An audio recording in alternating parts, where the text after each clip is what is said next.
What's up, bankers? Hello, bankers. How is everybody doing?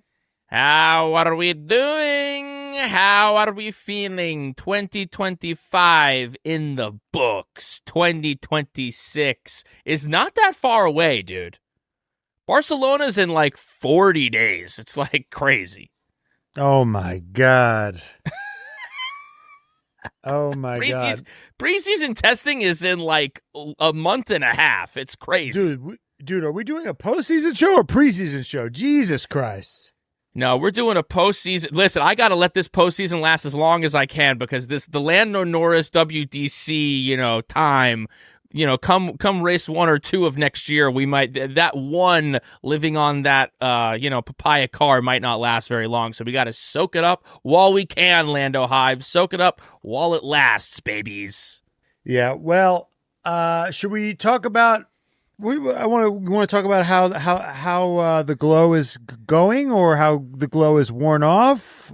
People seem to be moving on maybe in my algorithm. People seem to be moving on pretty quickly. I think your algorithm, I think there's a lot of denial in your algorithm. Like there's people being like, actually Max is the champion and actually Oscar's the champion and anyone but Lando Norris. I mean, people are spinning out because this kid has won the championship. And we're going to get into a little bit of this because, there's a lot of people out here now wanting to be like, no, it's bullshit, and actually it's not real, and actually it's whatever. And listen, Lando Hive can be plenty Delulu, but there's a lot of Delulu around the Lando Norris didn't actually win this championship narrative. I'm seeing a lot of people post this picture of Lando with 4 wheels off the track in Abu Dhabi, and then I go to their profile and they're Max Verstappen fans, and I say, hey, babes, let's not talk about Abu Dhabi and championships counting and not counting, okay? I don't know if you have that much of a leg to stand on when it comes to the rules at the Abu Dhabi Grand Prix. Mm-hmm. Well, it's interesting because I think what's happened is first we went, okay, Lando Oscar's the man, Lando's the choke artist. Then it became they're favoring Lando. It's a McLaren fix. Then it became, oh my God, Max is the best. Max is going to get him. Yes. Then Max didn't get Lando. Lando closed out, and now we're like, what does a World Drivers' Championship even mean, really? Yeah. That's the final form that we've gotten to, and I'm very happy with it. Yes. Now people have gotten really philosophical about it. It's like, really it's WDCs don't really matter when you think about it. It's like really about it's really about the performances, the individual performances, and like what you do relative to your car and winning races. I mean, who won the most races this season? Oh, right, Max did. That's right. I forgot. That's right. That's the new. Right. And I was kind of getting ahead of it. I was smarter than everybody else because I was thinking, guys, there are WDC champions that aren't like all-time greats, and we need to be prepared for that. That like sometimes your Hamiltons, your Verstappens, your Schumachers, they don't always win. Right. Your Buttons, your Raikkonens, your Damon Hills, other guys fucking sneak in there. Right. But nobody wanted to fucking hear that. And now everyone's like, well, tons of bullshit champions, actually. Now, we don't know where he's going to stack up with those yet, but that's where we are now with that. Well, yeah, and history will really, show and tell the story of what Lando Norris's career is. As someone, I just got to say, as someone who's been a Mets fan, a Jets fan, a Knicks fan, and a Rangers fan, I have never in my conscious life, because the Rangers won in 1992, but I was 1 year old. I'm so chopped and sorry. I've never witnessed a team or a person that I've supported win a championship. And I picked Lando Norris when I first got into this fucking sport.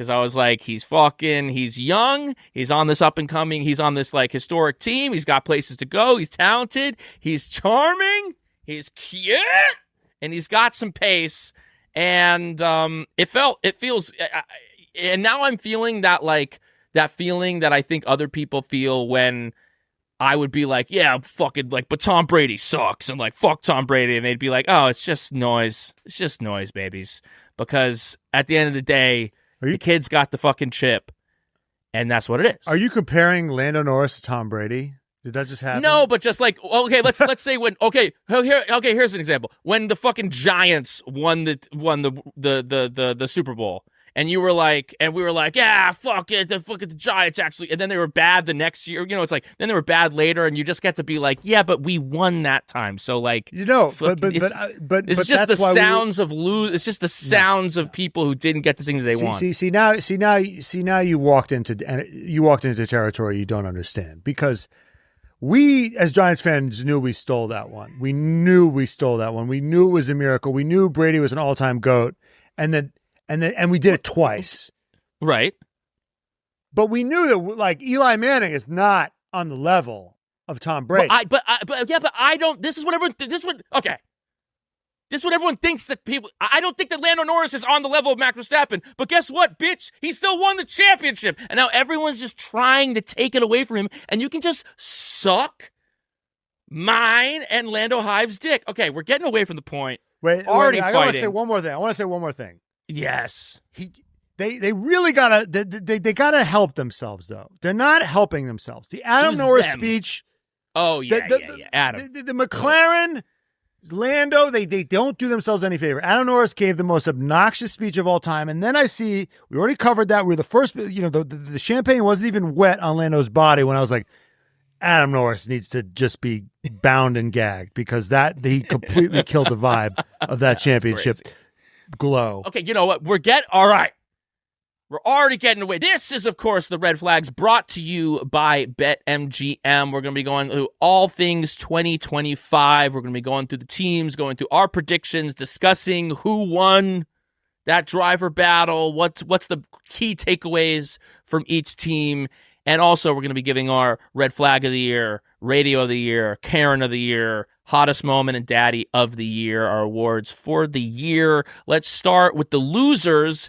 Remember when at the beginning of this season, the vibe with Alpine was going to be like, it's going to be an Alpine and Williams going for that 5th place spot. Like they were looking good in preseason testing. And then the year comes, and the year is what it is. Obviously, Pierre Gasly having Jack Doohan and Franco Colapinto, both with 0 points this year. Pierre Gasly with 22. We both predicted that Pierre Gasly would win, and I think we both predicted that Doohan would get fired. I think we were both. I think we did. Well, yeah, feels pretty good. Feeling pretty good right now. I mean, we did say Alpine would finish 6th, which was so off the money. It's crazy. I mean, what a dumpster fire of a season. And I don't think, by the way, we were outliers. I don't think we were so bullish on them. I think that's kind of, they were always in the 4, 5, 6 slot. Right. We were actually, I think it's fair to say that we were on the lower end of reasonable for them. I mean, this was like a massive underperformance for them, I think. They completely, people will get mad at us, but that second seat was for sale, basically. Right. They had no interest in getting a Perez in there, getting a Bottas in there, getting a quality veteran. I mean, people will be like, what about Colapinto? He's quality. I'm like, well, whatever. I'm just avoiding that situation. The stats speak for themselves. I mean, you know, it's like at the end of the day, maybe as there's more to come. But let's be honest about what this year was, which was that he was fucking nowhere. But here's what's interesting about this whole thing is that even if they got another Pierre Gasly, let's say like Pierre Gasly or a Pierre Gasly like talent, was maybe the best that they could have done. Gasly had 22 points this year. If they had gotten someone who got another 22 points, they still finish in last place. That's a good point. Because they had 22. Sauber, who was the next up, had 70. So they would have needed someone to go in there and get fucking 49 points. No, but you know what, Brian? And this fucking kills me to say. It tears me to shreds. But I'm sorry. Williams, see what happens when you bring in another good driver that isn't a fucking pay driver, when you got two guys that are good, and Albon isn't just like, oh, where did fucking Sargent qualify? I'll just qualify here. Right. Like, Gasly has to work harder. It pushes the team forward. Albon does, when Albon has to perform better when he's not racing against fucking Latifi. I'm sorry. Right. It just pushes the team. When you have two good drivers, each giving their feedback, each driving each other forward, and it's more inspiring to the team. They feel like there's something serious going on. But when you have, Jack Doohan, no offense, or Colapinto, no offense, who are just binning it and not qualifying, and Pierre Gasly doesn't even have a right. There's no sort of benchmark to compare himself to, nobody to steal data from. There's nothing, like, look at what Williams did this year. So I really think that, like, I think it has a compounding effect. I think Gasly would have done better. Do I think they would have finished where Williams did? No. But I mean, I remember, Carlos Sainz was in play for them. They could have maybe made a play for him, but they didn't want to. So really disappointing from them. Just really disappointing. Like, if we want to move on to stake, like, they finished in 9th, but I was impressed by them, actually. Right. Yes. They had the podium from Nico Hülkenberg. If you want to move to 100%. them. Yep. And Bortoleto looks really fucking promising. That's right. Like, if I'm Audi, I'm actually not feeling as depressed as I thought I was going to feel going into the next year, because they think about where they started. I mean, they couldn't even get their pit stops going. Now their pit stops have gotten under control, and they got a fucking podium. Yeah. And they have maybe one of the between Bortoleto and Behrman and Hadjar. Well, all the rookies are good. Guys. They've got one of these hot rookies. They've got, and maybe one of the hotter rookies. Like, this kid has come in, and we both had Bortoleto beating. This is one of the ones we got wrong. We took a swing on Bortoleto winning. Now, Bortoleto had 19 points, Hülkenberg had 15, but they were tied on quali, which is actually surprising to me because it felt like Bortoleto actually ran the table with Hülkenberg. Wait, Bortoleto had 19 and Hulk had 51? Yeah. But you got to remember he had that podium. He had the podium, right. So that's another 15 points. But what was the quali which puts battle? him at 35. 15 to 15. They were tied on quali. Which, honestly, the quali battle is encouraging. 100% encouraging. And honestly, it felt like Bortoleto, because I think at the beginning of the year, I feel like is where Hülkenberg really got more of those edges. But like once Bortoleto kind of figured it out, all of a sudden it was like, it felt like every single weekend he was out qualifying. He was there. He was around. And I think the car got a little more drivable. I think Hülkenberg, from his time at Haas, I think he was able to deal with a car that sucked. All right. And Bortoleto wasn't. So I really think Bortoleto had a real moral victory, I think, for sure. So I really, we predicted them in last, and Bortoleto, we were wrong. They were 9th, but I think this was like a 9th that they could be happy about and feel good about with the podiums and Gabriel Bortoleto. A hugely successful 9th. I mean, they were only finished 9 points. I mean, they were right in that battle for 7th, really. I mean, they were around for that. Yes. And no, I think I thought they were going to interesting. finish 5th. Like when they were on that heater, they was in that mid-season point. I was like, they're going to finish 5th. I thought they were going to chase down Williams. It's an interesting thing because I think next year, going into Alpine is now finally going to get rid of this Renault engine that's been plaguing them literally for 15 years or however long they've been back in F1. And they're going to be going to this Mercedes engine, which might be like the key ingredient to success next year. And Sauber is going to be on the Audi engine, and we'll see how that goes. Right? Wait, is that correct that Audi is going to have their own engine next year? Or are they going to be borrowing for a little bit? They're not, right? They're making their own engine, and Cadillac is the one borrowing from Ferrari. Correct? Yeah. Cadillac's going to have Ferrari. And Audi's going to have their own engine. So we'll see, like, but Jonathan Wheatley running that ship, Binotto in there, in his correct position, which is not a front-facing guy, like a behind-the-scenes, like making sure that the stuff is just like optimal and working well.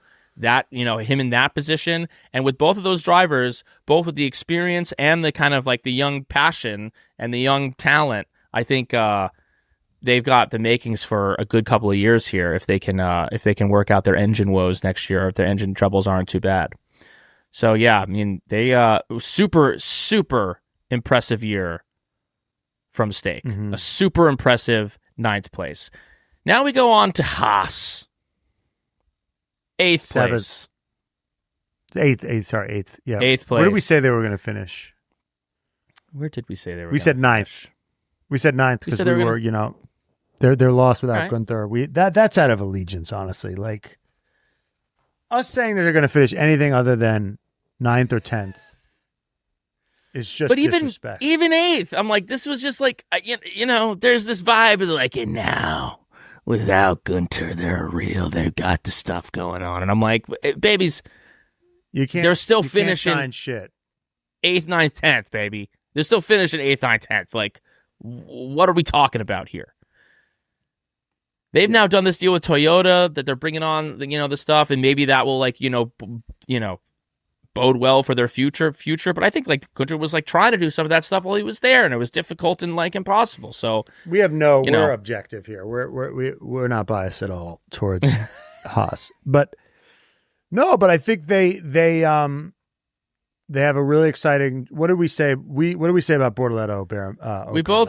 We both said that Ocon was going to beat Bortoleto. You were like he's going to fucking shred him. We were hoping for that. That was tough. We zagged on Ocon. We said that after years of being Ocon haters, we were like, I should have never.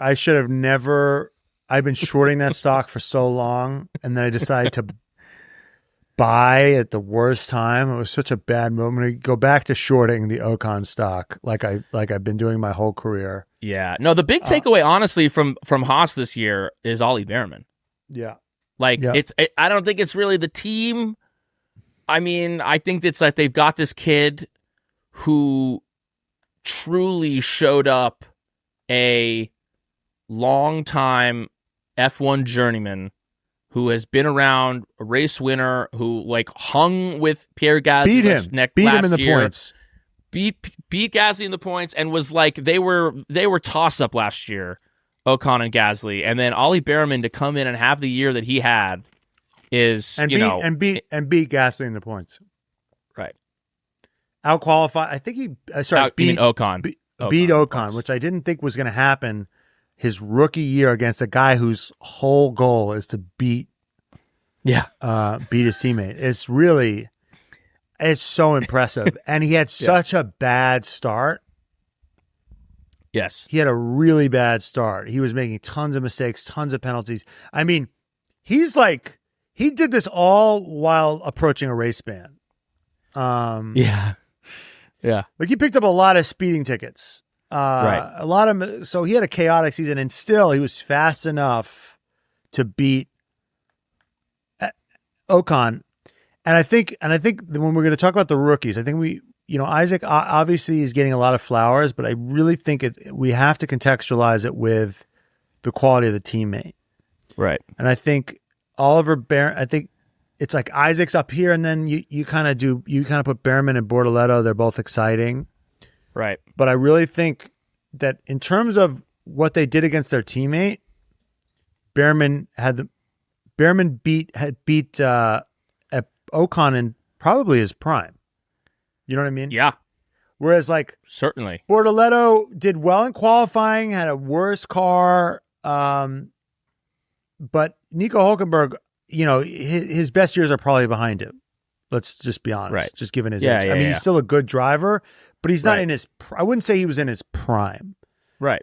What Behrman did against Ocon, who's a very solid driver in his prime, is just very fucking impressive.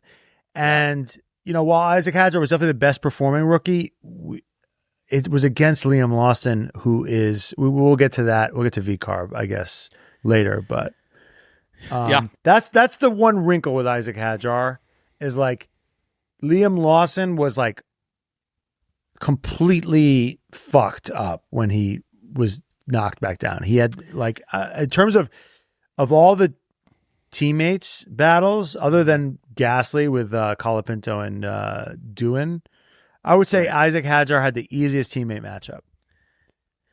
And the other guy that we're shitting on is Antonelli, had the hardest one.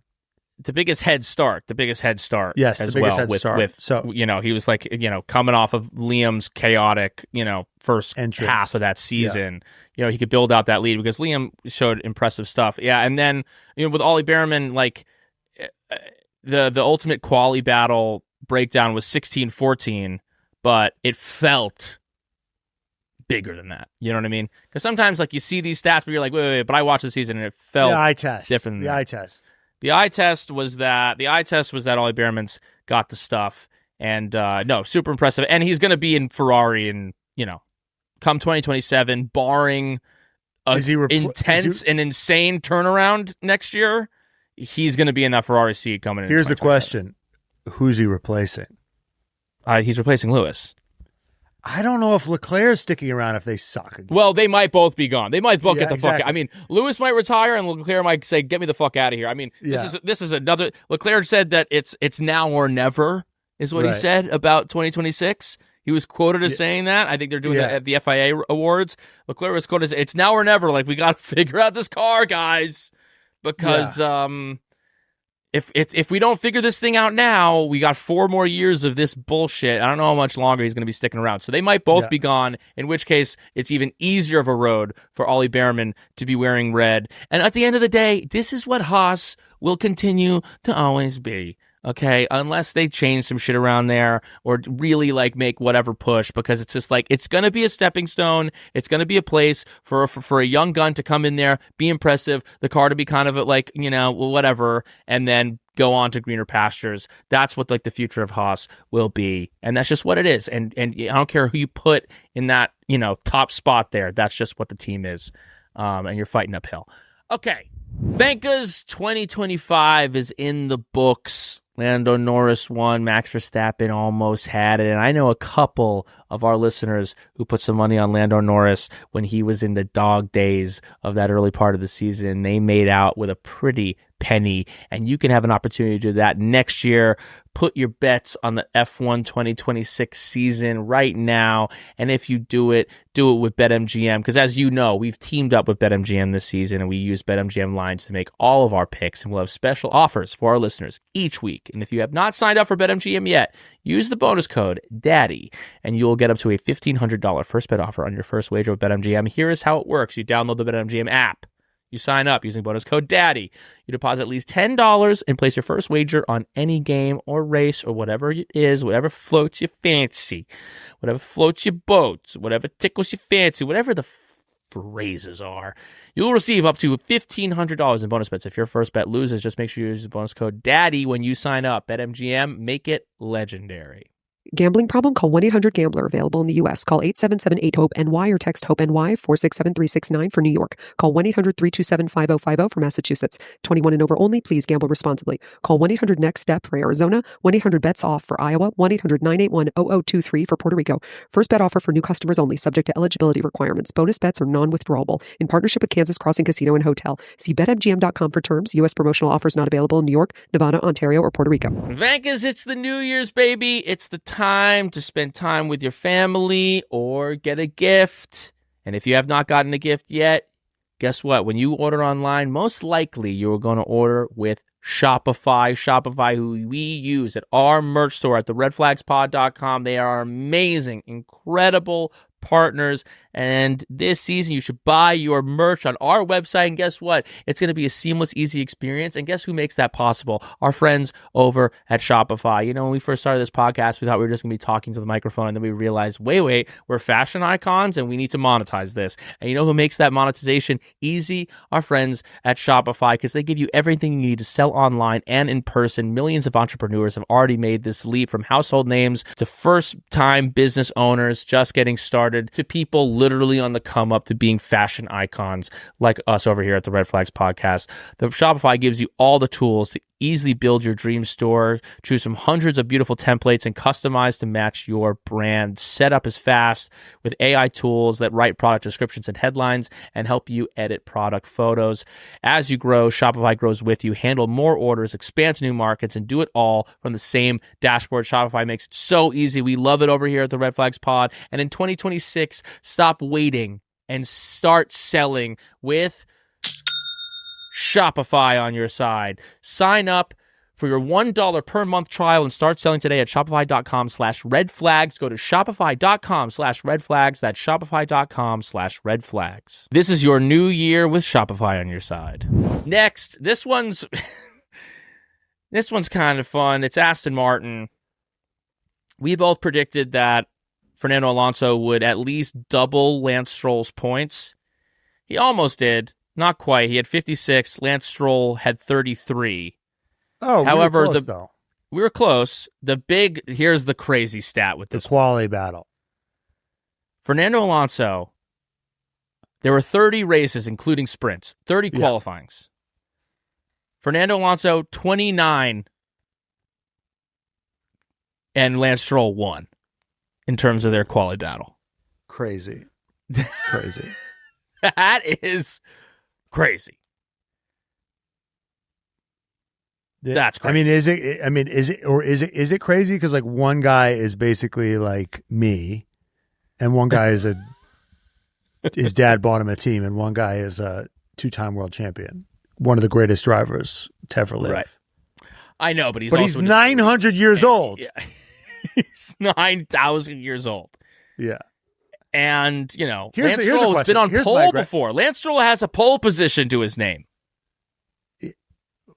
Like, so does K-Mag. Anyway, but K-Mag's a better driver. Anyway, but it was in a Haas. Here's my question. Here's a fun thought experiment. How long would they have to race before Lance Stroll is better than Alonso? Like how old would Alonso have to be? Like, or is it just going to continue? I don't know, because by the time it's Lance Stroll's old enough, does he start like his performance? Once Alonso's like 60, Lance Stroll's like 40, or whatever the age gap ages is right now. Fernando Alonso, I think he's 41 or 42. He's 44. He's 44. That's Lance Stroll's younger than you think he is. Lance Stroll's just been in the sport a long time, but he's pretty young. He's 26 or something. Wow. How's Lance Stroll? Lance Stroll is 27 years old. So in 10 years, Lance Stroll will be 37, right, and Fernando Alonso will be 54. The question is that when, like, does the cliff come faster for Alonso at that point than it comes for Lance at 37? Does a 37-year-old... Here's the question. Does a 37-year-old for Lance Stroll beat a 54-year-old Fernando Alonso? No. I don't think so. I don't think so. I think... Dude, look at Carlos Sainz Sr. Yeah. No. Because Lance is going to deteriorate a little bit too. The question is, do you deteriorate faster at that age? I just don't know. Is it a steady deterioration? Carlos Sainz Sr. is 63 and still winning Dakar like every fucking year. Like if you know, this is also like if they're really like keeping it 47-64. Now we're getting dicey. Carlos Sainz Sr. is 63. Like, I don't know, dude. Brian, this is the kind of shit I think about before I go to bed. This is the kind of shit that it's like when does Alonso hit the cliff and then Lance can just beat the shit out of him? Well, let's also remember, like, then Lance Stroll is 47. Right. It's kind of like when you can finally beat up your dad. Like, when does it happen? 57, 73? I think maybe then now we're talking. Yeah, but then Lance Stroll's 57. Right, but then a 57-year-old guy. Yeah, he's 73. Exactly. That's tough. Yeah. And let's remember, Fangio won his 46 when he won a championship, and the oldest F1 but he started when he was 50. 46. He was like, he got it. He was a rookie when he was like 42. The whole sport was fucking crazy. That is a great, but I mean, 29-1. Yeah. Is an insane stat. And I think I'm trying to think of like what the one even was. I think didn't Alonso like crash out at one point during these? I don't know if it was like a pure one. I don't know. Who knows what the one was? Yeah, it was probably he crashed or something. Yeah, because Alonso had some like interesting moments this year, and also like even like in races like that point total doesn't really speak to the thing. But no, that was a beautiful stat. Beautiful stat right there. What's the big takeaway from Aston Martin for you this year? Disappointing. You know, they've invested all this money to finish. Where do they finish? Seventh? They finished seventh. Yeah. Behind VCAR, behind Red Bull's junior team. That know, you can't have that. You can't finish behind Red Bull's junior team and have bought whole new facilities, have your own. Well, they don't have their own engine yet. No, they don't. They're gonna have a next year. Yeah, they're gonna have the Honda next year. But I mean, given do they have one driver really? What like that's really the irony is that the thing that makes this team go, which is Lawrence Stroll, is the one thing that's holding it back, which is because Lawrence Stroll is the guy who's investing all the money, who's building all these, who got Adrian Newey, all these like he's the good, the bad, and the ugly of this whole thing. So. You can't be. I just don't. I'm having trouble like seeing a path for them because it's like we're gonna get. How are we gonna? You know, they're gonna get Leclerc. They're gonna get Verstappen. So it's like, so what? So let me get this straight. Right. Verstappen is gonna come to Aston Martin and race with Lance Stroll. Like, how did? Yeah. Why is Lawrence Stroll agreeing to pay for that? I thought this was the get Lance Stroll a title. Project. Right. Not get Max Verstappen a title. Like it's hard to see in my mind how this project, like what the point of this project even is. But yeah. I mean, it's interesting. It's like, you know, there is like a vibe of like, you know, he's overhated, that Lance Stroll is overhated, which I think is true. I think it's easy to rag on Lance Stroll, and I think people do it because it's easy and he's an easy target. It's hack to rag on Lance Stroll.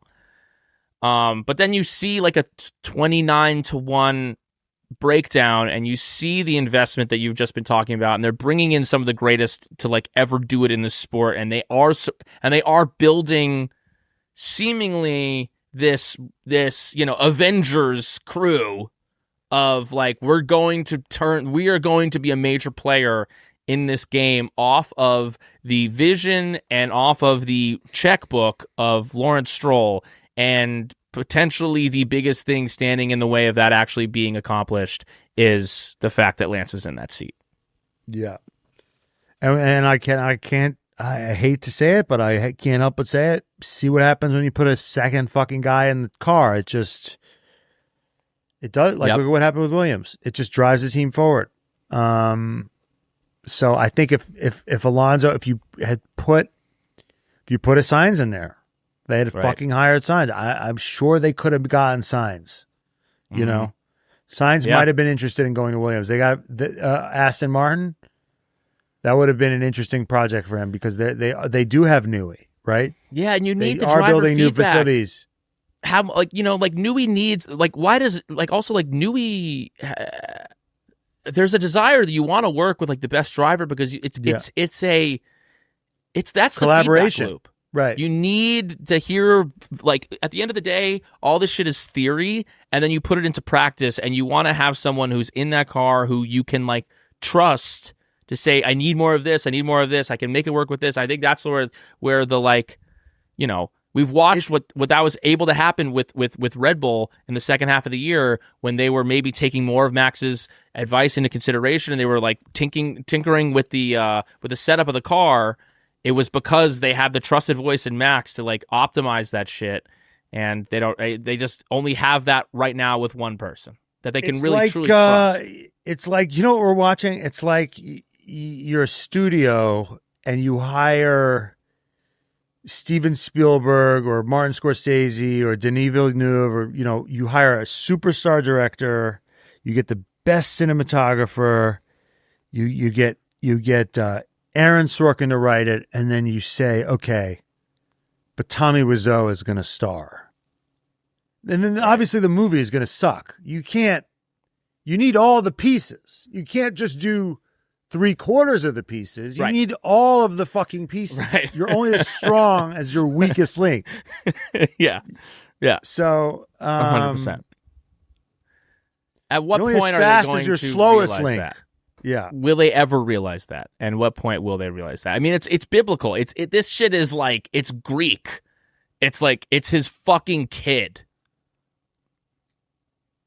I mean, this is like, sacrifice your son. You know what I mean? Like, this is like a fucking Abraham. Right? Didn't God say to Abraham, sacrifice your son? Wasn't that? Well, he told Abraham to sacrifice his son, and then Abraham was like, okay.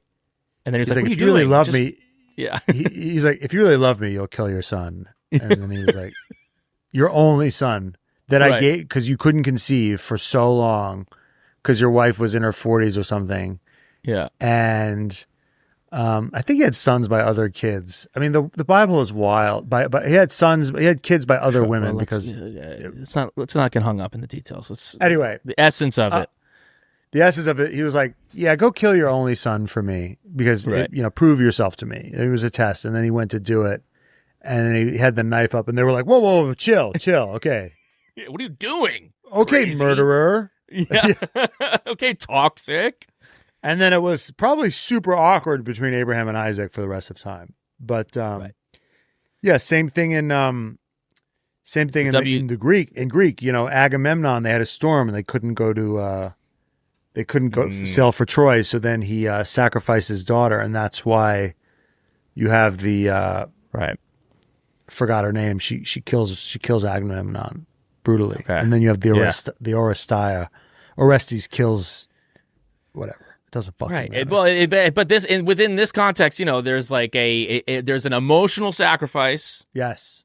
Of I'm into racing and I got my son and this was the dream all along, and now in order to accomplish the thing that I ultimately want to accomplish, what needs to happen? I might need to fire my own son from the project that I started in order to get him a championship. What's more important, and at what point does he recuse himself and hand this thing off to someone else? Do they walk off into the distance together? These are the this is the Greek tragedy that we're seeing. Or, I don't know what it is. We don't know what it's going to be. Iphigenia, Jenny says. Agamemnon kills Iphigenia. Iphigenia. And if you're going to win a championship, you got to Genea fucking Lance Stroll out of there. It seems to be the case. Okay. V-Carb. Obviously, it's interesting. V-Carb. Like, obviously, like, the story of the season was Hadjar. And Hadjar had the flashiest performance with the podium. But Liam Lawson this year, dude, like, he had a great season. And if we are to believe that Hadjar is as good as he is, and we'll see, next year is going to be a very, we've seen this, how many times have we fucking seen this play? We've seen this play out many times. But, Hadjar had 51, Lawson had 38, and if Hadjar can actually like be the best teammate that Max has had and doesn't get like only chopped up in the buzzsaw that is Max Verstappen, then this Liam Lawson year looks that much more impressive. For him to come off of the chaos of those first 2 races, for him to be promoted into that seat off of half a fucking season, as if that worked so great the last time that they did it with Alex Albon. And then to, similar to Alex Albon, not give him the time to develop and not give him the time to, like, I mean, they gave him another year, but, you know, it's like Albon's proven to be solid. And right now, if they could have Alex Albon in that second Red Bull seat, I think they would be happy with that. Like the Alex Albon of 2025 in there.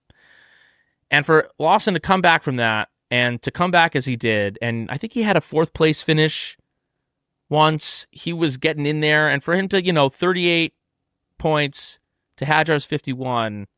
I mean, Hadjar had him on the sprints. It was 22-6. You mean qualifying? But sorry, in the qualifying. Oh, he murdered him in qualifying. Murdered him in qualifying. But you know, and for all Liam of Lawson, stuff, and Liam he's Lawson, getting penalties everywhere. He can't manage to keep his nose clean. He just, I know. He's the new K-Mag. I know. He's the new fucking K-Mag. He really needs to learn that it's not bumper cars. Yeah. It's always him. It's always him. It was the same with Magnussen. It's always him.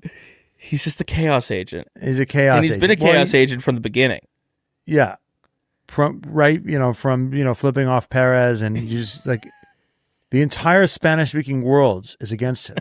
And he's always in LA. I'm like, what are you doing, bro? So yeah. Yeah, well, he's got an interesting he's going to have an interesting, you know, problem on his hands next year, because this Lindblad kid, they have a lot, they're into him, you know. Oh yeah. He's almost their little Kimi Antonelli. They are fast tracking him. They think that he could be the future. Who knows how long Max Verstappen will be with his team? If it looks like the next couple of years are going to not be good, then I think he's out of there, and they are going to need to figure out who is going to be their pair, who's going to be their future, who's going to be their franchise. And I think as much as they like Isaac Hadjar, and he's been good this year, we've seen time and time again the difference between someone that they really wanted from the beginning and someone who they kind of inherited. He wasn't a Padawan that they trained since he was 12. Right. No. No, for sure. I mean, Liam's only chance to stay in the sport is to fucking destroy Lindblad.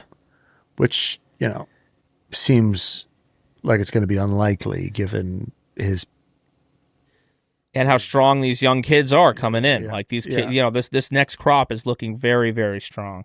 Although, you know what? Lindblad, I don't think if we could get his F2 where he stood in F2, I don't think he did great in F2.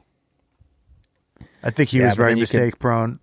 So, who knows? You never nobody fucking knows is the thing. Nobody fucking knows. Yep. Nobody thought anything of Isaac Hadjar when he came in. And he's right up there with all these other like blue chip recruits. So you don't fucking know is the truth.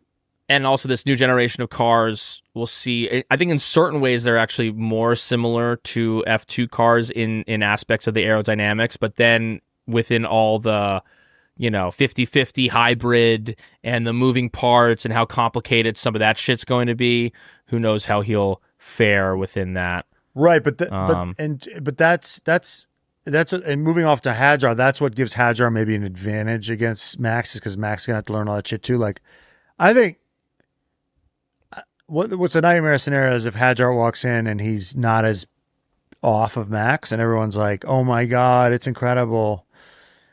But maybe what we're also seeing is that maybe Max is having to adjust to this car too, or maybe this car doesn't favor Max as much. Or maybe I'm just apologizing for Yuki Tsunoda in advance. We'll see. But you think Max, or maybe this is way out there, or maybe Max is going to be like Vettel, and this next gen is not going to fit for him. But I fucking seriously doubt that. Yeah, what's going on right now? What are you saying?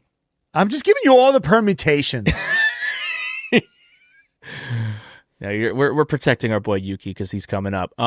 Let's go to Williams organization. Hey, Brian, you take this one. I'm going to go to the bathroom, okay? Yeah. Okay, let's just say this. What I said in my prediction has come true 100%. I said that Alex Albon everyone thinks that Carlos Sainz is going to come in here and just dominate Alex Albon. People don't give Alex Albon enough respect, and he is going to have enough of a gap, knowing that team and having been with that car for a few years, that he's going to build up that gap, and Carlos Sainz will figure that car by the end of the year, but he will still lose in the points to Alex Albon. That is what I said, almost verbatim. Maybe pull the clip and put it in. I'm not saying Albon's going to destroy him, but I think it's going to be close, and I'm going to take a risk and say that Alex Albon is going to win that battle. Now, scoreboard ho. Now, Albon had 73 points. Carlos Sainz had 64. That is a 7-point difference. Yes. Alex Albon scored 10% more points. That is a big percentage. Yeah. Anyone who CAA takes 10%, and it's $1 trillion. That's right. Business, right? If you're getting 10% returns every year in your retirement account, guess what? It's huge. You're retiring good, and Alex Albon. Good. Alex Albon points. Or actually, he beat him by. Alex Albon has 73 points. Carlos Sainz has 64. That is, doing a little mental math, 14.2% difference. Okay, that is a huge percentage. Okay, if you got 14% returns on your investments in stocks or whatever, or in your portfolio, in your Roth IRA, you'd be fucking thrilled. That is a beatdown of Carlos Sainz. Scoreboard ho. And if everyone wants to say, oh, well, he outqualified him, he did that, he did this, Carlos Sainz fans, I know that's what you're going to be tempted to say, but I want to remind you of all the annoying things you said when Carlos Sainz had 2 or 3 more points than Charles Leclerc in a given season. And we were like, but what about the eye test? What about the podiums? What about this crazy performance in Monaco? You'd be like, but actually the points. So you live by the fucking points. You die by the fucking points. Carlos Sainz lost because he is a loser. He lost. Well, no. We judge Carlos Sainz based off of the criteria that you presented him to the world. Exactly. Which is that. So by your own criteria, bottom line, the only thing that matters is the points. And at the end of the day, the points spoke what the points spoke. We can and we would say, the eye test says that Carlos Sainz really did do great towards the end of that year. Yes. And even though he finished less in the points, he got those 2 podiums. He outqualified him overall. And maybe seemingly he's going into 2026 with all of the momentum, and we'll see what happens there. What was the quality battle? Can I see the quality battle? 16-14, I believe. Okay, and Albon was on top of him in the beginning, so the momentum really must have swung when Carlos Sainz got. Yes. I'm being facetious, by the way, guys. This is just like how you guys spoke for years at Ferrari. For fucking years at Ferrari is how you guys spoke. Carlos Sainz obviously had a great second half of the season. He's obviously helped push that team forward, having 2 drivers in that car. People are giving a lot of credit to Carlos Sainz. I think Carlos Sainz deserves a lot of credit for pushing that team forward, but I think it's a lot of also the opportunity cost of having a Logan Sargent in that car, of having Nicholas Latifi. I think just putting any guy who's good, right, is gonna just do having 2 guys that are good in a car is gonna do wonders for you. No, this is what you want when you're on the come up. Which is why Ferrari is gonna be fucking so painful to get to. It's like you have 2 good guys. Like, how did you fucking lose to Mercedes? Right? Who has 1 good guy and a rookie, right? How did you lose to Red Bull, right? This is why, like, I say all these things about having 2 good drivers being the key, and then fucking Ferrari, what the fuck, right? All right, well, let's get to Ferrari because they're next. What the fuck? The bottom of the top. Because at the end of the day, they finished with 398 points in 4th place, no wins. I mean, they had 1 win. Lewis Hamilton had a sprint victory. He had a sprint win. But and they had podiums. 1 amazing weekend that then they got disqualified. Yeah, that was like early on. I think that was... Yeah. That was... when was that? That was like right at the beginning. That was in China. That was after Lewis won the sprint. Yes. They got into the race. They both got disqualified. Right. They were good in You China. know what? That's the time to get disqualified. Speaking to you, McLaren. You get disqualified week 2. The time where you get disqualified because you're not sure how shit's going to go. That's actually the correct time to get disqualified. But anyway, I digress. Ultimately, I don't know. What? No, it's reprehensible. I mean, to finish 4th is reprehensible as Ferrari. And you have one of the best drivers to ever live.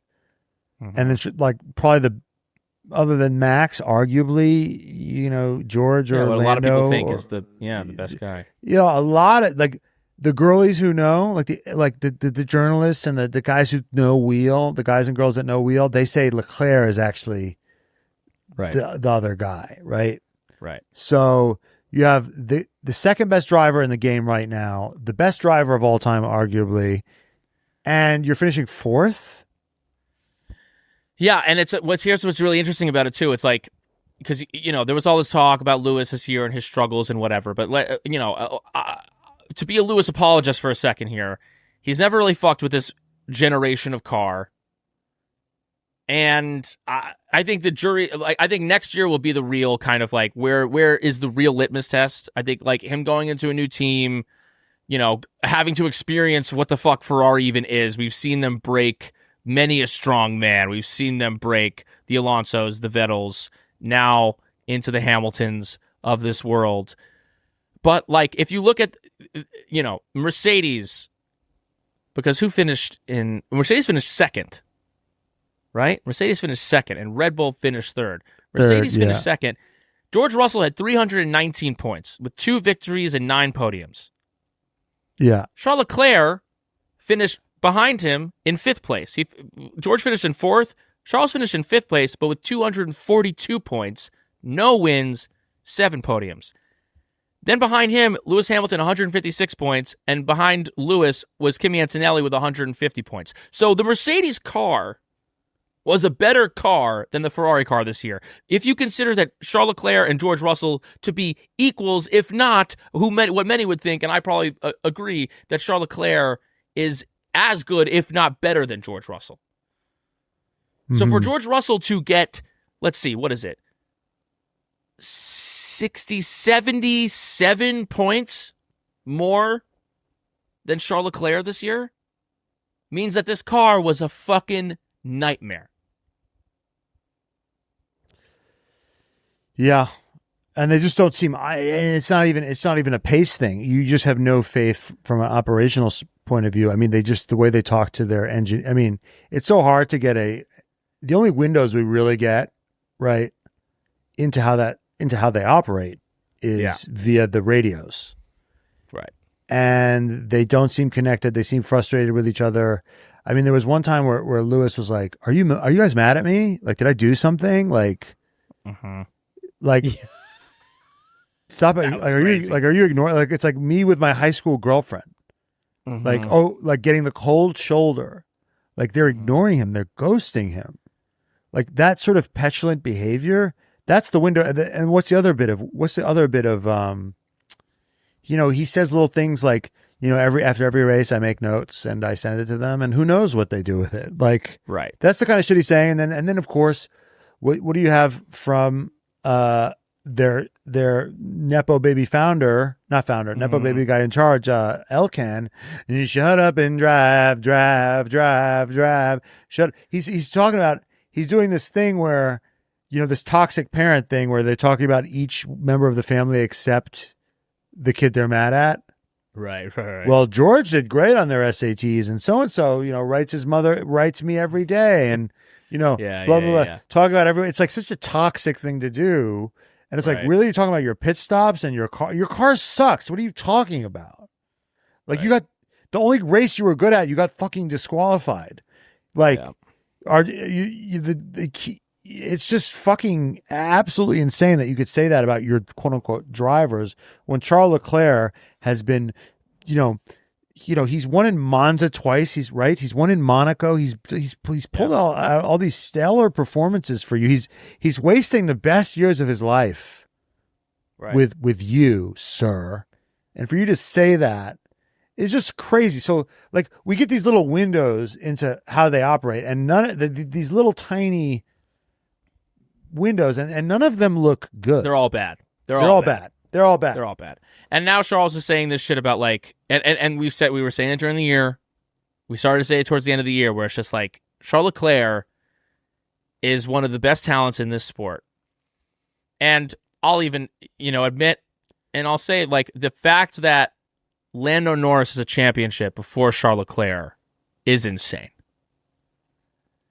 Because Charles Leclerc came into F1 before Lando Norris. He's older than Lando Norris. He is probably more talented than Lando Norris. But he is suck at fucking Ferrari, wasting his talent away. And it's just, that's the cruelty of F1. But wait a minute. But let's think about that. Let's think about that. Yeah. Leclerc was a better prospect than Lando Norris, right? Mm-hmm. Yep. He was shot in faster. More highly touted. Lando, so he went through Ferrari. Lando was a McLaren junior when McLaren was dog shit in the worst years of McLaren. All little Lando could manage, no offense, was a junior drive at McLaren. Yep. In their worst era.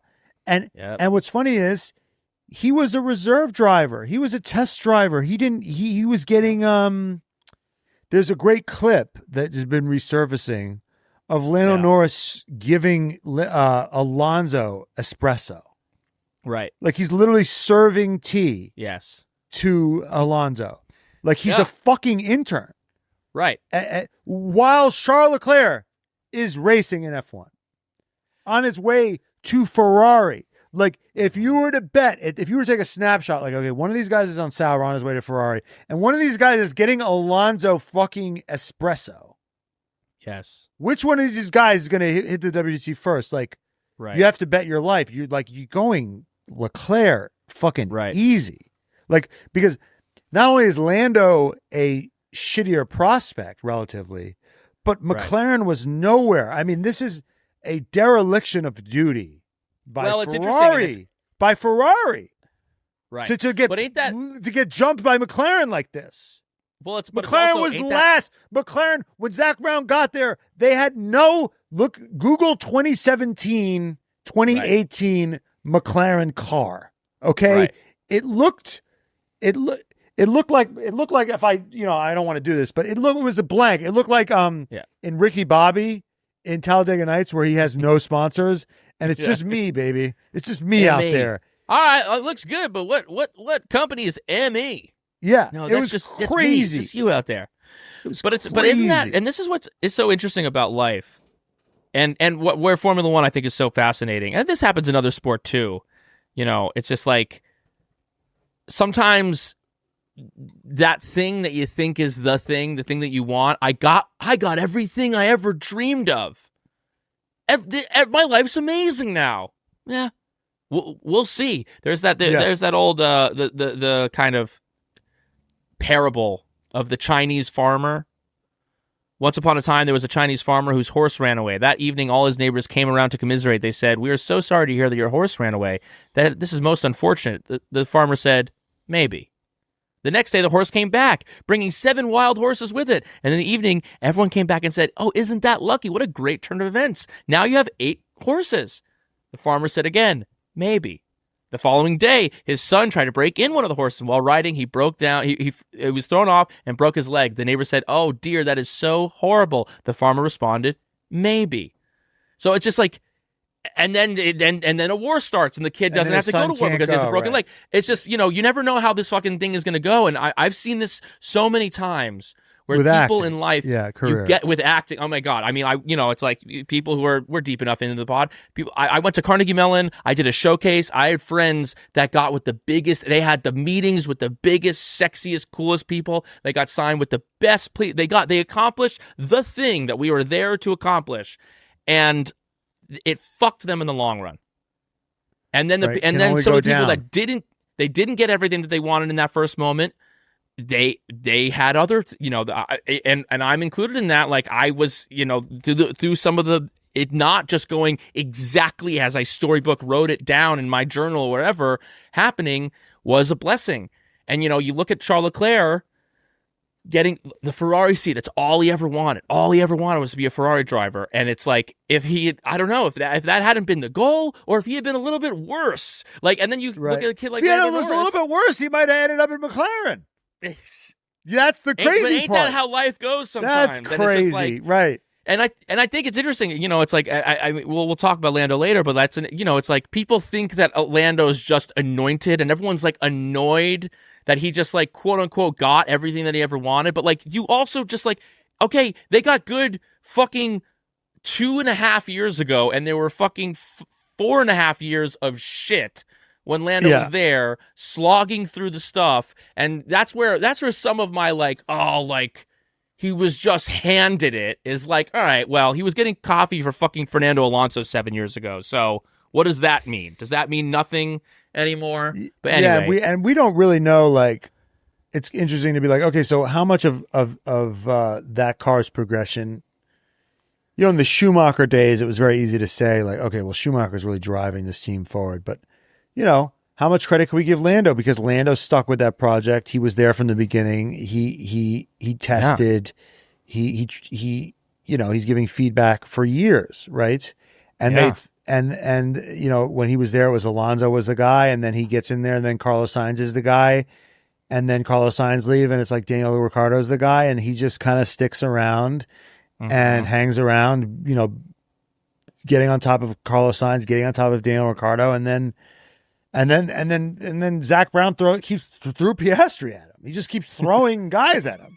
That's right. That are good. I know. And he keeps surviving. He keeps fucking surviving. God damn it. But you know, it's an interesting point that but that's the other counterfactual. Like, maybe if Lando ends up maybe if Leclerc was a little bit worse and he ends up, or, you know, he crashes out in F2 and he ends up at McLaren, maybe he doesn't point the team in the right direction. You just don't know. Right? Sure. Maybe they needed a Lando type guy. Maybe that's what that culture needed, right? You just don't know. Or who knows? Maybe he jumped ship to Ferrari the second things start going good. You know what I mean? Like, you know, we both thought. I remember Lando signed an extension. Yeah, I forgot when it was, and I remember you and I were like, "What the fuck is he thinking? I know. This guy is capital D dumb." Like, not a lot. We were both like, not a lot going on in that pretty little head air. Yeah. Not a lot going on up there. He's just like, I like Zach, my friend. You know, that's what we were thinking. And now he's looking like a fucking genius. Now he's looking like a fucking genius. Yeah.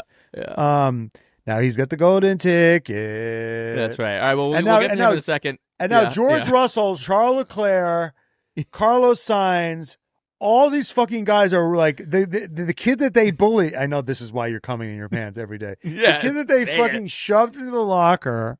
Yes. Bullied. Alex Albon. Yes. All these guys that thought that looked at Lando are like, really? He's the guy? Yes.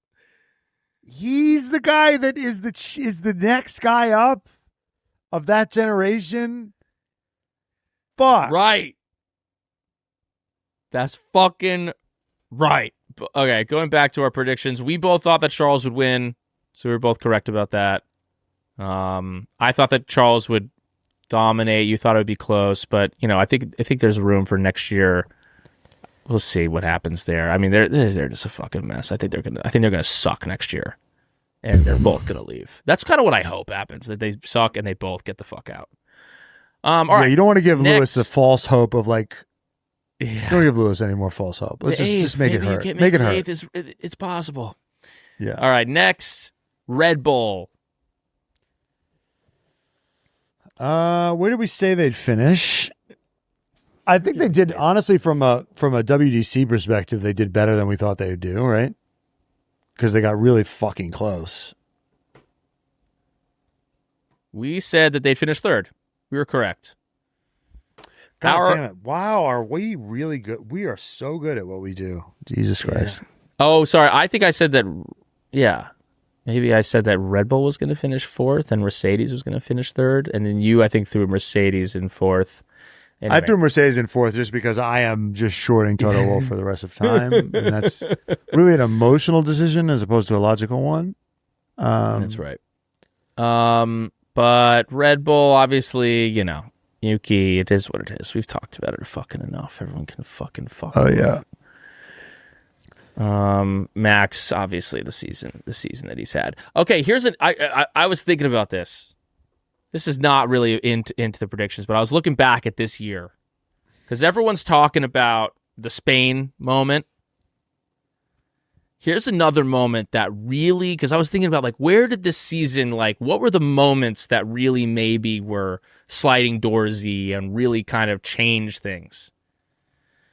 Max Verstappen, the whole sequence of events, Oscar Piastri in the safety car in Silverstone, stopping short, Max running long, kind of, maybe doing like a little bit of a flop for the refs. Yeah. Maybe sending it a little bit. Doing that little thing. And then, if you remember, on that restart, Max spun. Because Max was in second place. Max spins on that restart. A rare mistake. I mean, Haley's Comet vibes. In the wet. Max fucking up in the wet. Spins there, loses out the positions, and maybe because of that spin, they call a penalty on Piastri because they didn't give him that time to second penalty until kind of after the restart was already done. He was like, maybe it was like that happened. He did the maybe shady thing. Then Max fucks up. And then there's even more attention on what had just transpired. Oscar Piastri gets that penalty. And that's a 14-point swing for Lando and Oscar because that Oscar doesn't win that race. So Lando gets 7, Oscar loses. That's 14 points there. Oscar lost his championship to Lando by 13 points. And Max, but he went from being in second place to Max finished that race in 5th. Wow. So maybe he gets a podium. That's maybe a 5-point swing. So actually Max could have beaten Oscar Piastri in Abu Dhabi is what could have happened. Yes. To seal that. That's what could have been in the future. Yes. Wow. Yes. That's a big one. Think about that. And from a rare, and because it's like Max, I think Max has the Max, the eye test is just like, he's perfect. He literally makes no mistakes ever. But then you look at that and you're like, holy fuck, he spun on the restart in Silverstone. Holy shit. And that was like, and I think he's held to a higher standard. He's held to that, people are asking, is it fair to criticize Max for his move in Spain, right? Because it's yes, 100%. But do you take the good? It's like is that part of it? Do you does take that come it with the bad package? Does it come with the package? That's kind of maybe one of the arguments. And also, it's like, and this is what his retort was to that reporter who asked him about it, was like, well, you ignore everything else that I did right, blah blah blah. You can't hold me. There's just like how perfect can a person be? A more perfect union, right? Can Max Verstappen really be the truly perfect racing driver? Can he put in a perfect season? And for the most part, when I was looking at this year, I mean, there's other stuff here and there, but in terms of the big kind of holy shit, he messed that up. And if that hadn't I happened, I disagree because I remember when I played Little League, my dad would tell me if you're in left field or right field or whatever and you miss a pop fly, that happens, right? But if you throw to the wrong base or you're not paying attention or, that's a mental error. That is something that you could have, that could be fixed by just being alert, paying attention, having presence of mind. If you're running around the bases and you trip and fall, that's embarrassing. But that's not your fault, right? Right. Sure. That's not something you could have helped, right? You're not trying to fall. So I think in terms of him spinning in Silverstone, I don't hold that. That's a thing that I guess that's a mistake he made. That's in his control. But I think the thing that is in Spain it's completely avoidable. I mean, right. You could say, oh, if Oscar hadn't have binned it in Baku, but that's like saying if he was a better driver. right? Or in Brazil when he went on the white, when he touched the white line. That it's in the wet. It happens. But that's shit. That's more in the shit happens. Right. Like that's less in the shit happens than like the thing like Kimi Antonelli just spearing Verstappen in like lap 1 of whatever race it was, because that can't be avoided, right? That just happens sometimes. Like sometimes you're going to get hit. Yes. But yeah, of course. Could Max tighten up his restarts? I guess, maybe. But what he could really do is learn to control his temper a little bit and not use his car as a lethal weapon. Right. Especially now, because they're going to be, it's going to be a spotlight on him going forward. Yeah. For sure. Anyway. You think he's looking at that being like, there's nothing to learn here? I doubt it. I fucking doubt it. Well, I think he also feels like he learned it. You know what I mean? That's why I think there was an element of also like annoyance, like that it's like coming back up. Is like, I think he took the ownership at the time. I think we saw that rare moment of like he just wants to move past it. Yeah, he wants to move past it. Yeah. Oh wait, we have breaking news. We have breaking news. We have breaking news. What's the check your text? MBS just tousled the shit out of his hair again. And he goes back for seconds. Watch this. What the fuck is going on? Dude, he literally just like punched him in the head. Well, it's almost like Lando Norris has a Harry Styles hair system or something conspiracy going on, and MBS is trying to prove it. Yeah, let's just to be clear. I mean, I think we can maybe put this on the, like, this is a fan taking a video here at the FIA Awards, which are happening kind of as we're recording. I think as they're, McLaren's up there, maybe getting the constructor's trophy or something's going on. MBS just essentially assaulted Lando Norris. 2 hands. Just rubbed his fucking head with both hands. With both hands, slaps his head, and then goes back in for more. Now, Oscar Piastri is like immediately in the background of this thing. He bends over laughing. And I'm wondering, the first thing that comes to my mind is when seeing this, Matt, you think in this moment, Oscar's like, yeah, maybe not winning the WDC is not so bad. At least I don't have to deal with fucking MBS like assaulting me at the award ceremony. Well, I think, yeah, as an introvert, he's probably like, thank God I don't have to deal with that. That was probably the one thing he was dreading, is all that extra attention. Yeah. Yeah. Oh, God. I think, but that might be that might be red flag. This episode's going long. We're supposed to be doing our awards as well for the year. That might be red flag of the year. No, it's insane. And no, I think Oscar Piastri in this moment is thinking, thank fucking God I didn't win this WDC. At least I don't have to deal with this fucking Cruella de Vil ass motherfucker shoving my head and ruffling my hair to the point of, like, I'm not your fucking dog, dude.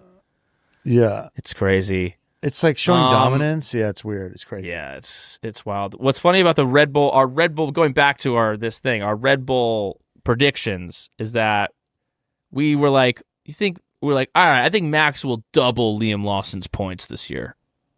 I think he doubles it. We underestimated. We are sorry.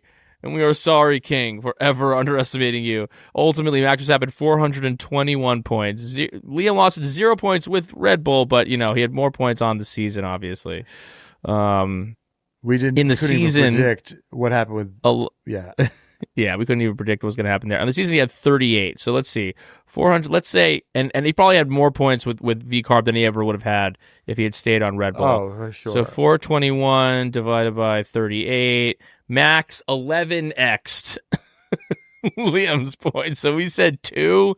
We said Max 11. I said that Liam was going to win a sprint race. Wow, was I fucking wrong about that one. We both said that obviously Max was going to win, but we underestimated, and we'll never do that again. We are sorry, King. Okay, Mercedes-Benz organization. Our predictions were that George would win. I said that George would win 1 race and Kimi would win 2, but George would beat him in the points. Dumbass. The highs would be higher with George. I was correct about that, but I underestimated George as well. I overestimated Kimi. George ultimately had 25-5 on quali, beating him, and 319 points to Kimi's 150. He 2x'd and then some Kimi Antonelli's season. Big takeaways from Mercedes this year.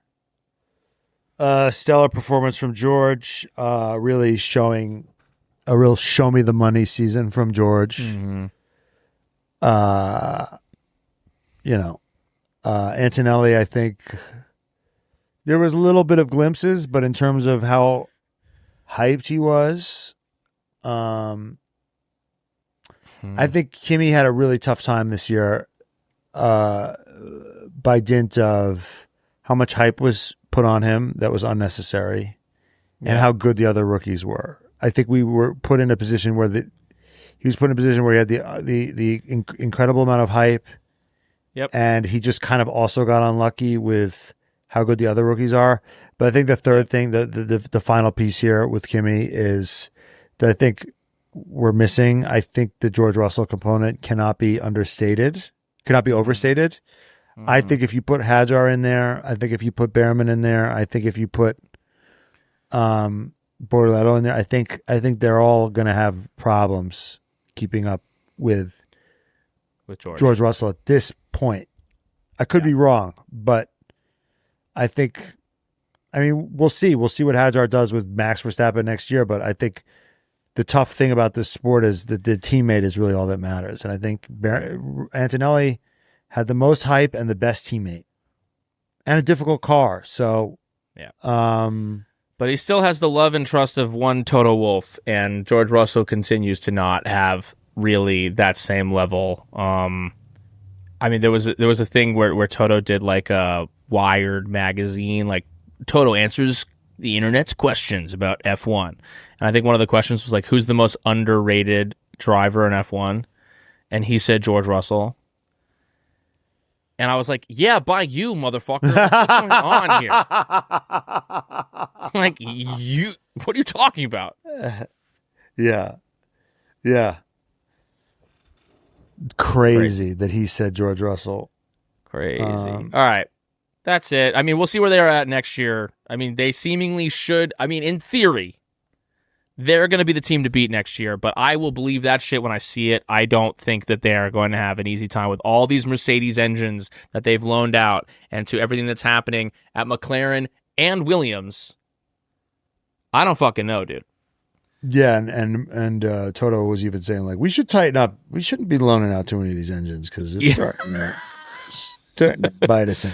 Yeah, they're out here. They were loaning out those engines. They were loaning out for a long time. McLaren and Mercedes have had a long partnership, but then they left for a while. And then I think it was also like during that, in their dominance, they were like, you get an engine, everybody gets an engine. Meanwhile, now the McLaren boys have come to bite that ace. Okay, speaking of McLaren, our predictions. Matt, you said let's remember. You said that Lando was gonna. You said that Max was gonna win the championship. You said that Lando was gonna beat Oscar. You said it was gonna be close. Lando was gonna beat Oscar, but he wasn't gonna win the championship. I said that it was gonna be Lando, Oscar, Max. I disrespected the Max. I disrespected the King. Yeah, I said Max was gonna win the championship, and I, in many regards, was correct. Yeah, I kind of. Yeah. Can we just say I was kind of right? You did kind of eat with that. You ate with that. Eye test wise, I was right. Yes. Vibe wise, I was correct. Points wise, I was wrong. Technically, I was wrong. Yes. Emotionally, I was right. And I remember you were all like, man, the McLaren car is going to be so much. That McLaren car, it's a rocket ship. And I was like, yeah, but it's Max. And it sounded stupid, but it felt right. And you're like, it's not only Max, it's also this papaya bullshit. And you were I said they were going to take correct points off about each that other as well. They're going to take points off each other, and Max is just going to be like, nom, nom, nom, nom, nom, nom, nom, nom. The irony is that Max still need a guy who's just a little bit better. They need a teammate that can do a little bit more, They could do no taking away of Max points, but some taking away of Lando Oscar they need points. Alex Albon. And then they're really fucked.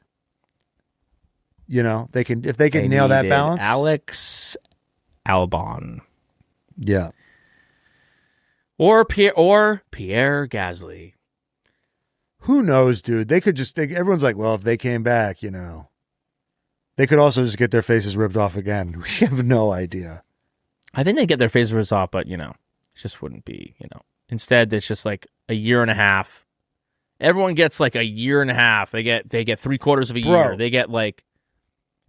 Bro, Sergio Perez was like on that kind of level, and he got his Yeah, that's true. Perez got the longest. He got the longest thing, and now Perez is on Twitter being like, "Miss me." So I mean, you could argue that Perez had the best results out of all of them, but they weren't great, and that car was at its best then. Right. That was when the car was at its best. So, people will argue that Perez wasn't getting equal parts, but whatever. Fuck off. Anyway, yeah. We've talked ad nauseum about McLaren this year, but ultimately, at the end of the day, quali-wise, they were even, including sprints, 15-15. Obviously, the season was what the season was. Yep. And we've talked about it ad nauseum, but that's our fucking... What do you think? We've already talked about takeaways, but what do you think about next year with this McLaren squad? I think Oscar's got... I think they're probably going to be, competitive. Second, third, fourth, the occasional podium, but I think that I think there's probably going to be some kind of growing pains with this engine. I think Lando has a hangover. I think Oscar takes advantage of it. I think kind of like at the end of 2015 when Lewis won. I think Lando's going to have a bit of a hangover, and I think Oscar's going to capitalize on it. That's what I think is going to happen, and Oscar's going to beat him next year. So I think it's very possible because Oscar gets better each year. I don't think we've seen the best of Oscar Piastri yet. I agree. Because this episode is brought to you by our friends over at Skims. Yeah, you heard me right. Skims. You thought Kim Kardashian's company was just for the ladies? Well, it's also for the fellas. And I got to tell you, I am wearing Skims underwear right now, and I am comfy, wumpy. I am feeling good in my pants because literally Skims is my favorite underwear now. I am slowly been throwing out this, you have this old underwear and it's just starting to wear and tear. And it's also just, it's not as good material as the Skims underwear. And now Skims has become my go-to underwear. If I have events coming up, I know that I got to save my Skims underwear for that. I'm slowly phasing out all of the other underwear that I have because Skims is truly, truly the best. It's genuinely my favorite. I've got the cotton 5-inch boxer brief, and I've got this stretch 5-inch boxer brief. I wear the cotton if I'm just lounging around. It's a little bit looser, a little bit more cash. I wear the stretch if I'm going to the gym, or if I'm going to be going to a wedding. I know I got to hit the dance floor. I got to wear that stretch so I can get my moves going. They look great and they feel even better. And you can shop Skims men's at skims.com. Let them know that we sent you after you place your order. Select podcast in the survey and select our show in the drop-down menu that follows. And if you're looking for a perfect gift this holiday season, the Skims holiday shop is now open at skims.com. It's a great gift. Whatever guy you have in your life, they'll love it. The underwear is actually amazing. Okay, go get your Skims. Venkis, if you are a last-minute shopper like yours truly, you know that feeling. Oh my God, the shelves are empty, ideas are running low. That's where Aura Frames is a solution with a gift that feels personal and will make everyone you give it to happy. It's a great gift for everyone. It's a digital picture frame that looks amazing. You can upload your images to the frame. It looks gorgeous in your house. It elevates any space. I just gave one to my parents for the holidays. They are so happy, and I get to have an album where I can upload. They're always just, what are you doing? What are you doing? Where are you? Guess what?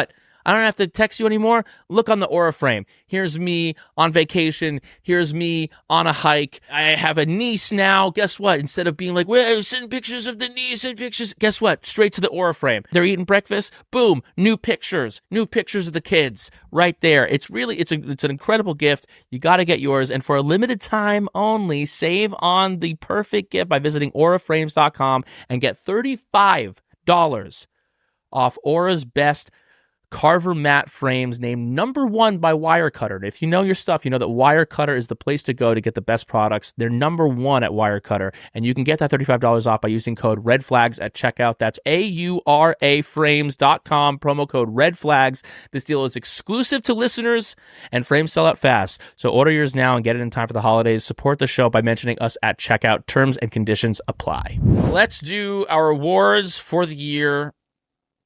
2025 season. Hottest moment of the year.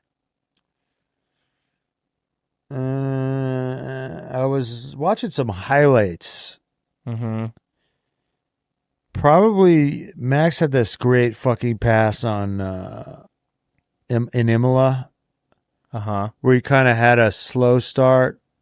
George gets ahead, and then he kind of does a double on George and Oscar. And Oscar puts him like on the grass and dirt, and he fucking just swings it around.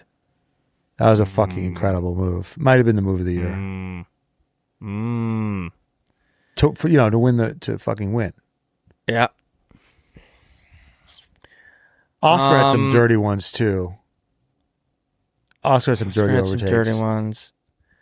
Oscar's, but I remember when I think about Oscar's overtakes, I think about last year Monza. I think about last year Baku. Those were the key Oscar Piastri.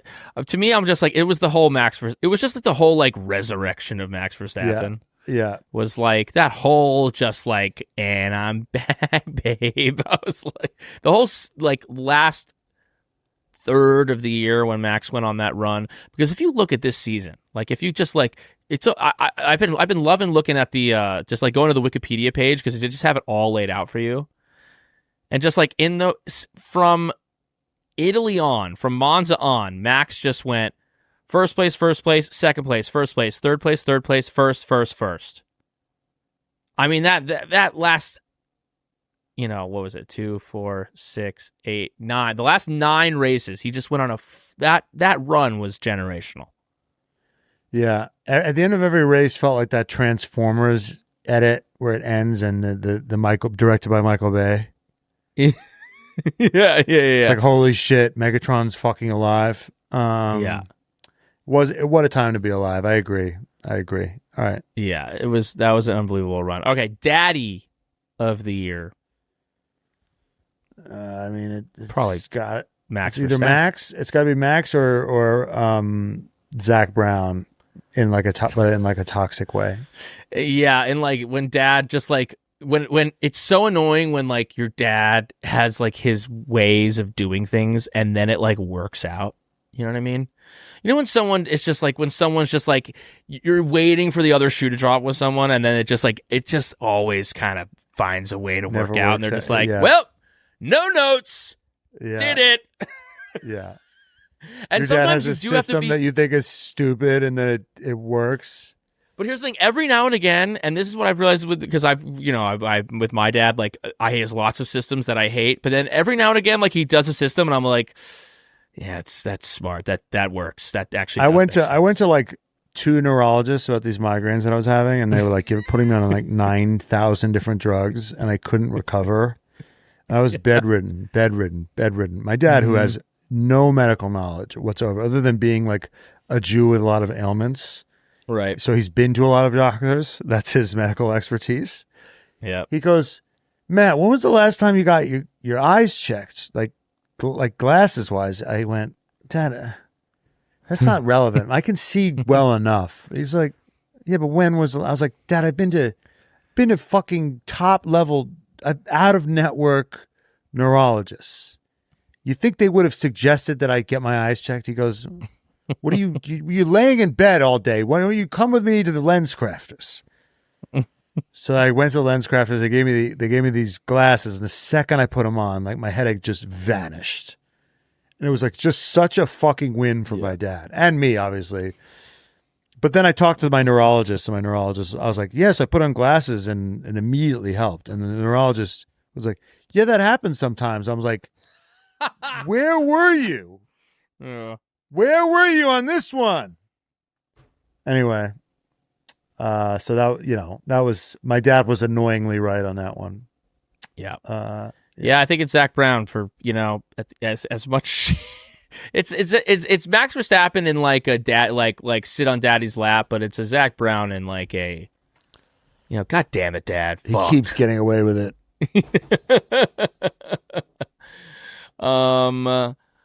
Radio. The way another thing your dad always does. My dad does. He always adds up the receipt, like with with the pen. Yeah. And I'm like, what do you always what? And then he always finds fucking mistakes. Interesting.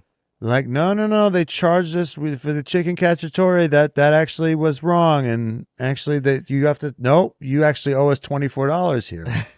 So it's like when he sits there with his fucking pen. And as much shit as Zach Brown's taken this year, and as much shit as we've given Zach Brown a ton of shit on this podcast. This McLaren team, scoreboard hoe, and this McLaren team was like considered a fucking joke. Yep. 3 years ago. Yep. And now they're running the roost. Radio of the year.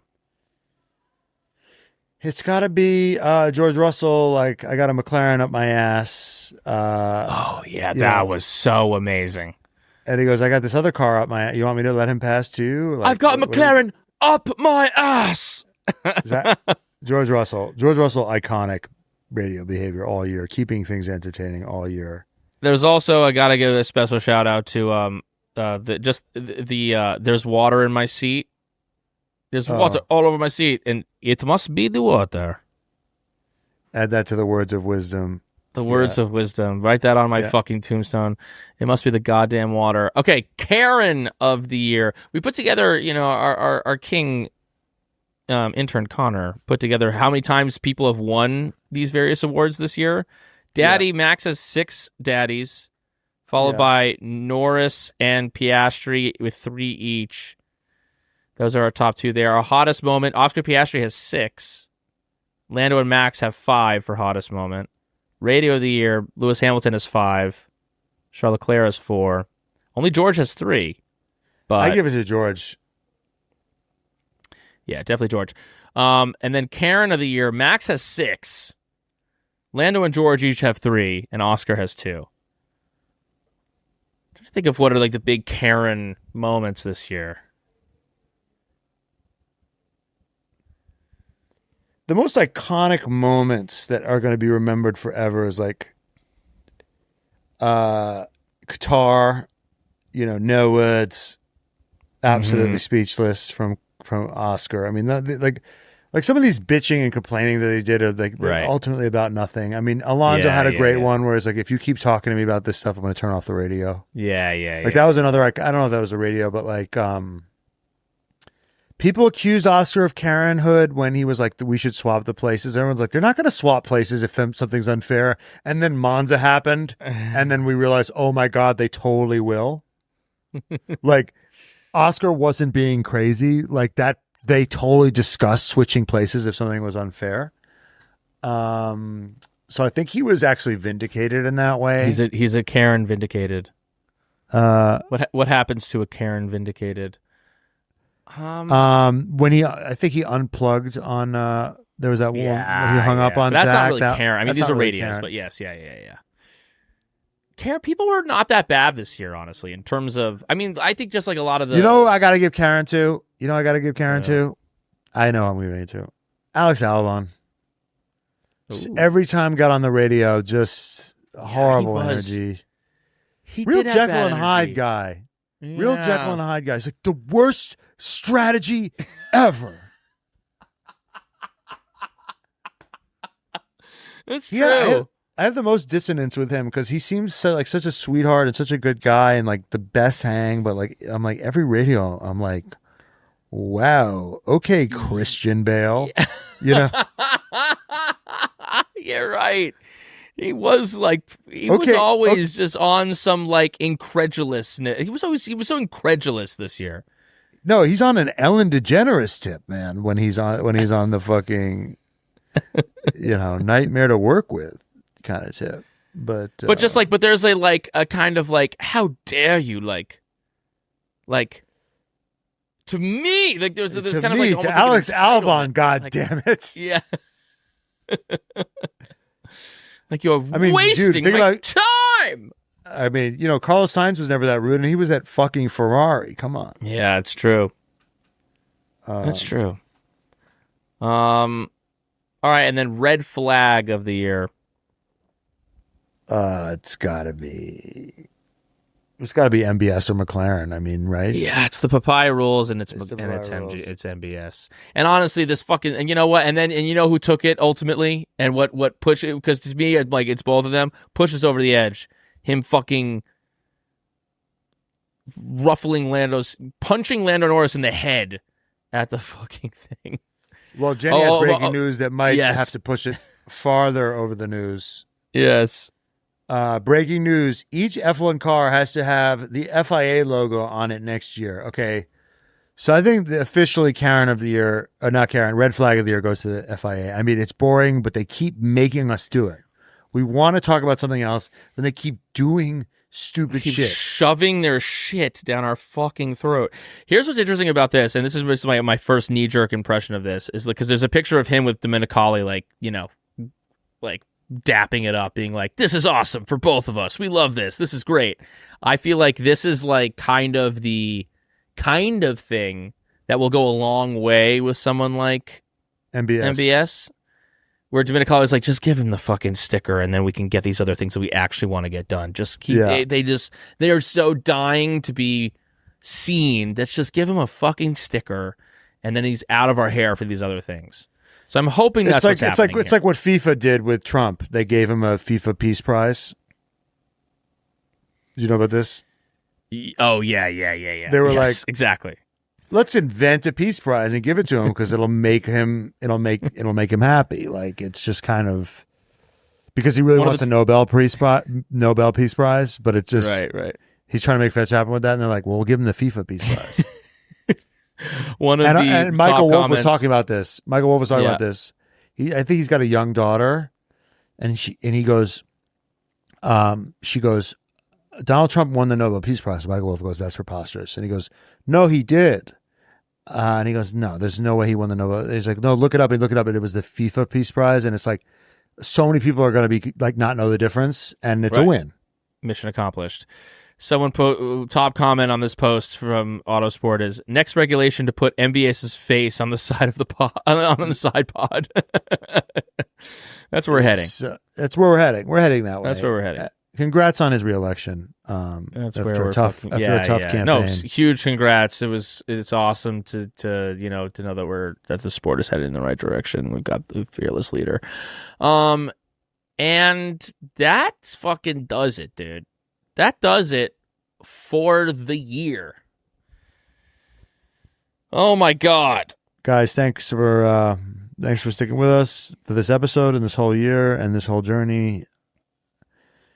It's going to be, even if it's going to be bad next year, it's going to be good. We're going to make it good. We're going to be able to have fun together with it. And I look forward to doing it with you guys. Yeah, we love subscribe to the episode. Subscribe to the YouTube. Subscribe to the Patreon. Help keep us warm in these winter months. Yeah, we love you guys.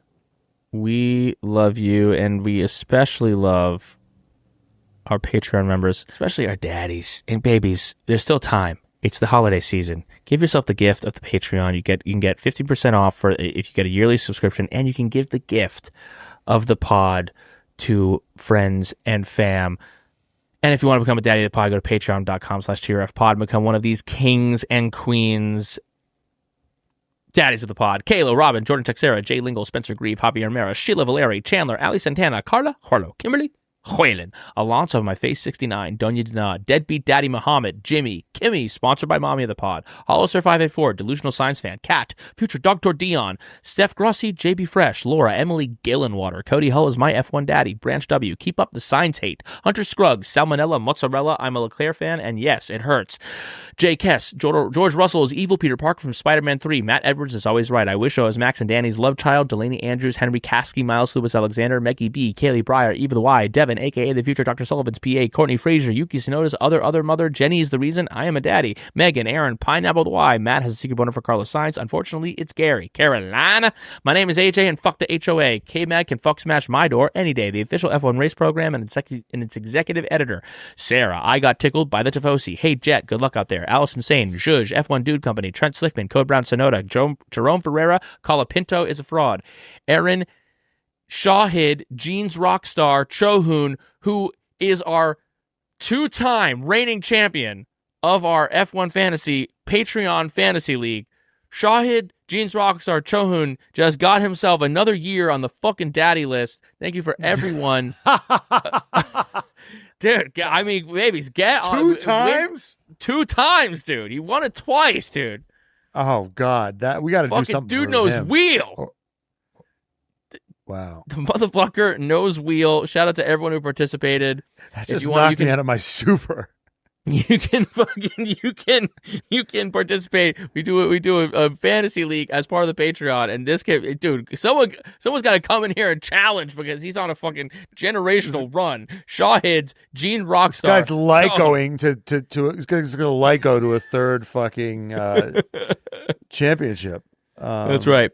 But there were lots of people competing, but he took it. Shake and bake, a cat lick my balls. Stay fierce, Charles Leclerc, Truth Bringer, Mama Burns, Arthur Leclerc is hotter. Car lost science, OP Groblin, Right Meow, James, DNCTT, Finney, Devin, Daddy, Kev Not Magnuson, Mike, Bobby, Lando Norris's unofficial girlfriend, My Guy, Crush, Vinkin, Lizzie Y, Javar from afar, Stroll paid the troll toll to get in the boys' hole. Honorary Daddy Pod this week, every week, Nicole Piastri, and also our other honorary daddies of the pod, our unsung heroes of this podcast, our interns. We got Connor, who helped with all the data for this episode. The kid is a fucking finance guru who helps us out in his spare time. He's a king. Gwen, Aniela, Ainsley, Gabby, Marcy, our Texas Live Show crew that helped join in, Issa, Esty, Fran, our design team over at the redflagspod.com, which we're having the best month of our entire fucking year. The merger's been flying. Go get yours right now. We got to thank Alex, Robin, Mateo, and Nicole, and of course our editors Brian, Numbies, Evan, Gage, our friends over at Almost Friday Media, and of course the one and only Jacob. You know who you are, Booby. We love Jenny, and Jenny. And, well, of course, and the ultimate, the number one. Jenny put this list together, and she didn't put herself, which just speaks to. Well, does it speak to her humbleness or her incompetence that she forgot herself? Which one? She wrote, "I'm sung, I'm okay," she says in the chat. And everyone who sticks around every week and listens to this fucking podcast, we're part of your routines. You have changed our lives. We love you so much. We will see you. We got Gunter for the Vankies coming out, and we're going to be doing a Gunter ranking. We're going to be doing a tier list for the 2025 season that's also coming out. We got interviews coming up later this year with David Coulthard, but we're going to have some best of Red Flags episodes coming out over the holiday season. So if you want to reminisce over 2025 gone by, then tune in for those. Yes, any last thoughts? No, I was just doing West Side. Oh. First off, fuck your bitch and the click you claim. West Side, when we ride, come equipped with game. Now you're tempting me. You claim to be a player, but I fucked your wife. We bust on bad boys. Fuck for life. Anyway, we love you, Vankas. Every step you take. Every move you make. Yeah. Goodbye, Vankus. Damn, I'm a pro.